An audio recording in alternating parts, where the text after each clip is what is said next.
Hey everyone. I grew up in a very abusive household. As usual, the parental abuse I faced has warped my sense of reality a lot. I'm not very proud of my traumatized mindset, but it is what it is. I struggle with setting boundaries for myself. I struggle to protect myself, and I often struggle to take care of myself. Now, I can understand that these things can be quite heavy, and they are quite heavy on me sometimes, but I push through. I force myself to push through everything that I feel because I know that I have the strength in me to deal with them. I should just not let my intrusive thoughts overwhelm me. My mental health problems are no secret, but I do not let them hold me back because while they explain why I behave the way I do, they do not excuse my behavior. But these issues are not just cons. They have their pros too. I'm a very diligent worker due to my perfectionist mindset. I am great at communication because of my abusive parents who always looked for a reason to hurt me. You get the drift. I started working when I was about 16 and I have never stopped. I cannot tell you a single time when I was jobless since I was 16. As I grew up in such a volatile family, I made a promise to myself that I will take care of myself to the best of my capabilities, which included being able to provide for myself financially. So I am a very bougie on a budget type of person. I'm frugal. Some people might consider me stingy, but I know that saving money, investing money, and doing my best to increase the money inflow has done me well over the last few years. Now that I'm 29, I can promise you that I am very stable financially, even though I do not look like it. This is important. When I was 25, I met my husband. We got married when I was 28 and he was 30. My husband is not like me. He grew up in a very privileged household. He does not know what it's like to struggle financially. He also does not understand why I hate my family. He's one of those people who are like, but they are your family. You should forgive them. While these things about him got on my nerves, the rest of him was fine. One would have considered this a red flag as our mindsets are different when it comes to this, but in my eyes, I thought that is what makes everyone different. I come with red flags too, but we can work on those if we communicate and compromise and adjust. I tried explaining my abusive past to my husband, but he did not quite get it. When I told him the story of me essentially running away from the house just to be safe, he laughed because the visual of a 9-year-old girl doing jailbreak was hilarious to him. In his mind, the thought of my parents being on drug-induced frenzy for 3 days while keeping me locked in the bedroom did not leave a mark. I won't lie, that hurt. It hurts when you try to explain how you feel to someone and the significance a particular situation had on you, and the person dismisses it. My therapist suggested that owing to his environment growing up, he cannot comprehend the trauma, and while it is right, I expected a little sympathy from him. This lack of sympathy that he has towards me is what eventually started bothering me. I swear, during our relationship, I never felt like he was an unsympathetic person, but now that we're living together, married, and going through the trials and tribulations of married life together, I'm starting to see his unsympathetic side more often, and I cannot say I like what I see. This whole trait of his led to me doing what I did. So, as I have mental health issues, I get overwhelmed by social interactions all day. I desperately need personal space and my time. This is why, when we're looking for a place to stay, we went with the apartment that we are currently staying in, as it has 3 bedrooms and 2 baths. One of the smaller bedrooms is my bedroom. I've decorated it in whichever way I wanted. I keep my PC, gaming console, snacks, books, and everything there. I would not call it my office as it has a very childish vibe to it with all of my Hello Kitty plushies. The idea of turning that into my room originated to heal my inner child, and honestly, I love my room very much. Cleaning my room and meticulously organizing it is almost therapeutic to me. My husband was okay with me having the smaller bedroom as my room, but since Thanksgiving, he does not want me to have my room. Why? because his friends came for Thanksgiving dinner, and while I was on my way home, one of them decided to snoop around and entered my room. Owing to the childish vibe of the room, they think it is weird and strange that I, an adult woman, have a room decked out in pink and purple. My husband, instead of defending me or saying anything, decided that it is very emasculating for him that I have a room like that, and it is embarrassing for him when I act like that. I know it is pretty nonsensical. During Easter, his friends came over again, even though I did not want them to come. I had to go for an extra shift on Easter, so I did not know they had come, but when I came home, my husband was super mad. He was all up in my business because how dare I do this? I should care about his image and his comfort first. He is my husband, the man of the house, and I need to be done with this childish bullshit. When I tried to tell him that this is my house just as much as this is his, he told me that this is his house because his name is on the lease and I need to sit and listen. If I cannot listen to what he has to say, I should leave. I understandably was angry, and we got into a heated argument over my Hello Kitty plushies. He even said things like he earns for the family and that he does not want the money to go wasted behind childish things, even though he does not buy my plushies. At one point, he put all of them in a bag and threw them out of the house. I'm attached to them, so I ran out of the house to get them back, and my husband locked the door behind me. Previously, over smaller arguments than this, my husband has done this. Not slamming the door on my face, but more like emotionally punishing me for behaving badly. I could deal with those, but when he hurt something that was healing me, it pissed me the frick off. I did not knock on the door of the house or beg him to let me back in. I was out chilling on the porch with my Hello Kitty plushies when my landlord's wife saw me. She took me home and asked me if everything is all right. I told her that I was just having a bad day at work and did not want to go home. That led to us having some small talk. While talking, she mentioned that the landlord is looking for someone to sell the property we are living on. He had been wanting to speak with me, but as my husband is not the most social person, he did not approach him. The opportunity presented itself to me and I decided to take it. I waited until the landlord was home from work and I spoke with him regarding the price. What he was asking for was far less than I was expecting. It was not too out of my budget either. Sure, money would be tight for a few months, but if I take up the opportunity of being a travel nurse, I would be able to make up for it. After thinking over the decision for a good 30 minutes, I told my landlord that he can prepare the documents. Once the talking was done, I made my way back to the house and entered the house. My husband asked me cockily if I was ready to apologize. I looked him dead in the eyes and told him that I earn more than him, and he can leave the house if he feels emasculated living with Hello Kitty plushies. He was shocked. He told me that I cannot treat him this way, and I told him that I was giving him an option. He stopped speaking with me and decided to give me the cold shoulder. 2 days later, I signed the papers, and when I came home, I found my husband in my room throwing everything in a garbage bag. You can imagine the irritation I felt, so in my moment of weakness, I kicked him out of the house. I told him that this is my house and I do not want him there anymore. Since then, he has told our common friends and his friends about this, and I've been receiving several messages calling me a crazy bitch for kicking him out over Hello Kitty plushes. What would you guys have done if you were in my shoes? Update 1. I cannot thank you guys enough, honestly. You guys are so understanding. Thank you for validating my emotions and letting me know that I am not crazy for doing what I did. The issue really isn't about the Hello Kitty. It is about the disrespectful behavior towards my space and me. I'm glad you guys see it, and honestly, the fact that his friends do not see it tells me that this man is not the man for me. I see a lot of you guys telling me that I should get a divorce, and I can't lie, that does sound like a better solution, but I don't know if I should, you know. Update 2.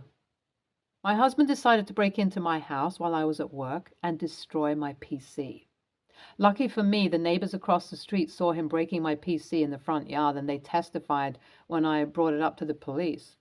I'm bringing charges against him. I've already spoken with my lawyer and have prepared papers for separation. This definitely symbolizes the end of our relationship. Update 3. So, turns out the friends who found it so emasculating to see Hello Kitty plushes in my bedroom were the ones who instigated him to break into the house and destroy the PC. He had to break in because the moment I kicked him out, I changed the password in our security systems, and while he did his best to cover the camera, it captured his face for a split second. Plus, the neighbor saw him breaking things.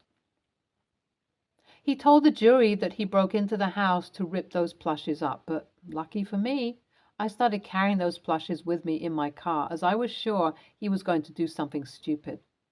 I got the money for the damages, filed for separation, and got a restraining order against him.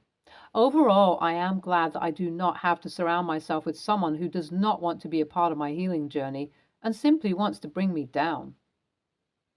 Your husband is a terrible person. You deserve someone who supports you, even if they do not understand what you're going through and this is not the way to deal with it. Plus, why are his friends going through your stuff in your room? Why does it matter that you have a Hello Kitty plushie or 4? Some people spend a fortune on squishmallows, man, and you are buying them with your money. You are a nurse and you are allowed to have your me time. You are saving people's lives and he does not want to respect you as a person. Man felt emasculated because you have 4 Hello Kitty plushes? LOL. Yeah, get rid of that child. You deserve better, hun. Next story. So basically, 19, female. I was having lunch with my friend Sarah, 20, female, her new boyfriend Sam, 21, male, and a few of our other friends. English isn't my first language, so I do have a bit of an accent when I say certain words, and sometimes I fumble a bit grammatically, but it's never been too bad that no one knew what I was getting at. My friends all know this, and they also know that if I'm not asking to be corrected and the sentence is understandable, they don't really need to correct me. Sam noticed while we were talking that I had an accent, so he asked me where I was from.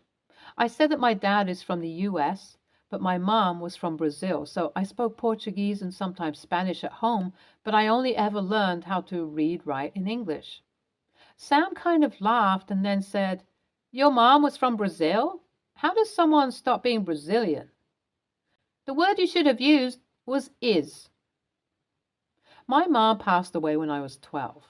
Pretty much everyone at the table, other than Sam, was aware of that. So it got a little awkward and quiet when he corrected me. I shook my head and told him that no, my mother didn't stop being Brazilian, she just stopped being alive, so that's why I said was. Sarah immediately got kind of pissed at me and said that I didn't have to trauma dump at the table just because her boyfriend corrected the word I used in a sentence. I said that I wasn't really trauma dumping, I was just answering his question, but she said I should have known how awkward it would get when I said something like that, and I should have just moved on without addressing it. Lunch ended early because of the tension, and everyone else is telling me that, yeah, I didn't really have to say it. But also, I really was just responding to what he said to me. Sarah's pissed at me, though, and I've no idea how Sam feels about the whole thing because I don't really know him. I wanted to know if I messed up here and if I should apologize. I failed to see how you're at fault. He didn't have to be an AH and correct your grammar. He played a stupid game and he won a stupid prize. He shouldn't have been insensitive. NTA, Sarah needs a reality check. Why is it okay for her, AH boyfriend, to correct you over an opinion he didn't give you a fact because he assumed context? All you did was literally answer him. Opinion 2. NTA, Sam sounds like an arrogant AH, and your friend, Sarah, isn't a friend at all. Instead of empathizing with you, the one who lost her mom at an early age, she's worried about her new boyfriend's feelings. Not that it sounds like he has any. That's messed up. She should be the one apologizing to you. Next story. My sister, let's call her Hannah, isn't speaking to me right now because I RSVP'd no to her wedding in January. My mom wants me to change my RSVP, but honestly, the wedding isn't going to be possible for me to attend, and based on how my sister is acting, I don't want to go anymore. Ever since I hit puberty, I've had really, really, really, really bad insomnia. I usually go to bed around 6 a.m. or 7 a.m. and wake up around 1 p.m. or 2 p.m. I've tried to change my sleep style and I just can't. It's like dealing with international jet lag. Hannah knows this, but always forgets and tries to wake me up for family things whenever she visits home, and I have to lock my bedroom door and really work to keep her out. When I got the invitation to Hannah's wedding, I was super excited for her because she has always wanted a big wedding, and it looks like she's going to get it. And that might not be what I would want, but she does, and that is exciting. And I can acknowledge that. But then I saw the timeline, and there's a wedding brunch at 10 a.m. The ceremony is at noon, and then there's an afternoon party. I asked Hannah if I could just come to the afternoon party since I will be sleeping at 10 a.m.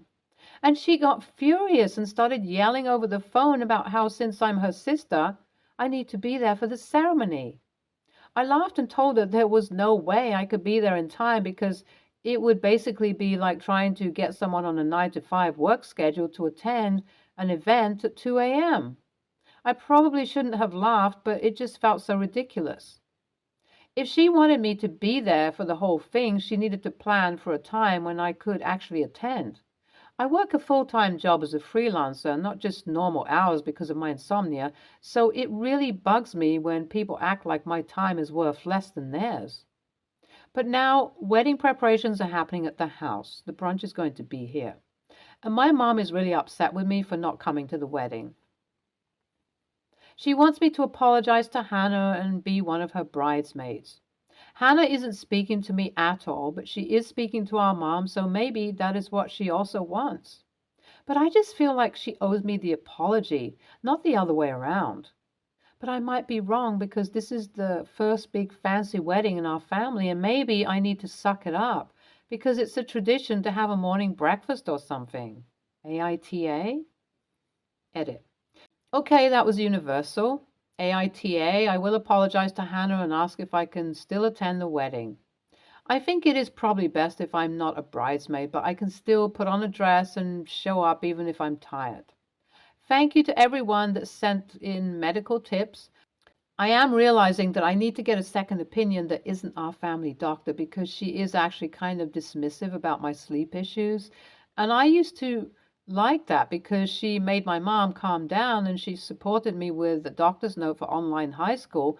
But some of you mentioned high blood pressure and delayed sleep phase disorder, and I want to talk to someone who is at least willing to investigate that with me. Edit 2. Sorry, I meant I am the a-hole is universal, and I get it. Edit 3. Update. I sat down and talked with my mom about the situation with Hannah, and it was rough, but I think she understands a little better now where I'm coming from and is going to help me find a sleep specialist to go to.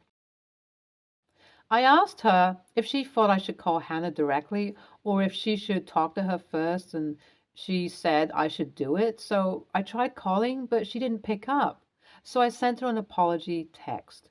No response yet, but I said sorry for laughing and for acting self-centered, and that if she would still like me to be at the wedding, I would be happy to attend, but that I probably shouldn't be a bridesmaid. But I could do other things at the wedding, like pass out stuff, and that I just want to make sure she has a good time. I don't know if she will forgive me, but I do feel better now that I'm trying. I have also been watching a lot of videos on sleep rhythm disorders, and a lot of symptoms in my life make more sense now. So seriously, a big thank you to everyone who gave me tips and ideas for what to search and what to ask my new sleep doctor once I find one with my mom.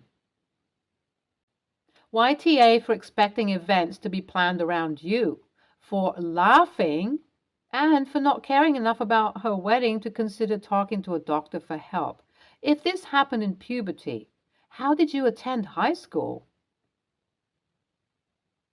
Stay tuned for more stories from our girl relationships.